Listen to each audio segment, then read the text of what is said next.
Another big story in the news is the European elections. From France to Greece, voters sent a wave of extreme right-wing conservatives and even neo-Nazis into European Parliament. To analyze the implications of this broad-reaching change of power and philosophy on the European Union and relations with the United States, Stefano Acunto joins us. He is a trustee with the European School of Economics, and he's live in our studio. Welcome to Arise America. Thank you for having me, Debbie. I appreciate you coming in here. So tell me about this. It seems unusual, but why do we seem to see this trend of, if you will, extremists being swept into these positions? I think one of the candidates said it. He said, in Europe, we feel the boat is full. And the boat is misguided, moving in the wrong direction. I think Bill Clinton, the economy. People look to scapegoats or places to blame, or they've done it before in history.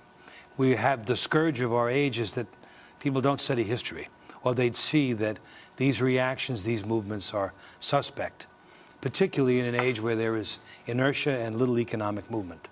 Let's talk about a few of the countries that are most notable where you've seen this movement. I did read that France's President Francois Hollande, his party finished third in elections, and he expressed remorse and regret about these results. Which countries are most notable in terms of seeing this trend? There are, the way I see it, there are 9 countries that have really felt the impact of the right, some more recently. Number 1 is France, clearly, and the second that comes to mind, and very pronouncedly, is Denmark. The leader there, Pia Kjærsgaard, they have had 27% of the vote. They're not only sending a message to the European Union, but they're saying we're fearful, we're fed up with immigration. I think the unemployment rates, where there is very high unemployment in Spain, particularly 25% unemployment. In Italy, 5%, and elsewhere. It's a growing feeling in these countries that the boat is too full, it's getting more full, it's indiscriminate, and that the economies are suffering as a consequence. Greece, the Golden Dawn, is a reactionary party. In Finland, there's a movement that's quaint, but still it's there, toward extremism. In Austria, that's been there for a while. Interestingly, in Hungary, where everyone else seems to be targeting Islam and Muslims, in Hungary the movement's anti-Semitic. And this brings up memories of scapegoating from history, thoughts of Hannah Arendt and the mass psychology of fascism, which does arise in cases where there's economic misery. That's a perfect transition to my next question, and that is, I believe it's in Brussels, where an openly neo-Nazi party will have representation in the nation. What does this say? Well, it's quite concerning, quite frankly. I feel 2 things about that. This is personal now. Sure. I feel strongly that to step out in the crowd, you've got to go to an extreme in many of these cases, where the philosophy, the underpinning racism involved is just a way of attracting an inordinate amount of attention. Whereas if there was an ordinary approach in the political sphere, it would be negligent, it would be attached somewhere to the right wing of that country. Neo-Nazism, not new, it's been there since the end of World War II. There have been, even in the United States, there's a neo-Nazi party, actually. They've never gotten into government because their views are fundamentally hate views. They're not political views always. Which is why I'm wondering, though, is this of concern? I understand what you're saying. Sometimes to get the attention that a group, an individual has to go to the extreme. Otherwise, it might go unnoticed. But this kind of extreme seems dangerous. And World War II is a very good example of that. Yes, any extreme is dangerous. We've seen extremes in history on both sides.